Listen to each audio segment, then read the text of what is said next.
ಇನ್ನು ಸಂಸದ ಶಶಿ ತರೂರ್ ಲಿಫ್ಟ್ನಲ್ಲಿ ಸಿಕ್ಕಾಕೊಂಡು ಪರದಾಡ್ಬಿಟ್ರು.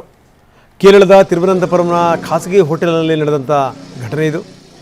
ಕೊನೆಗೆ ಈ ಹೈಡ್ರಾಲಿಕ್ ಸ್ಪ್ರೇಡರನ್ನು ಬಳಸಿ ಲಿಫ್ಟ್ ಬಾಗಿಲನ್ನು ತೆಗೆಯಲಾಯಿತು.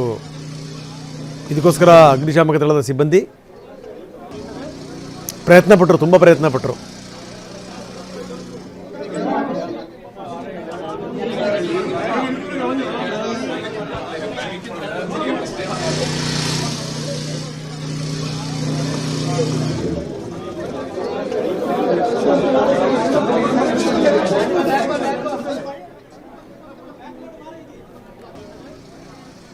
ಸಿಬ್ಬಂದಿ ಏನು ಕಷ್ಟಪಟ್ಟರಲ್ಲ ಅದೆಲ್ಲವನ್ನೂ ಕೂಡ ನೋಡಿದರು ಶಶಿ ತರೂರ್. ಹೀಗಾಗಿ ಹೊರಗಡೆ ಬಂದ ತಕ್ಷಣ ಅಗ್ನಿಶಾಮಕ ದಳದ ಸಿಬ್ಬಂದಿಯನ್ನು ಅವರು ಸನ್ಮಾನಿಸಿದರು.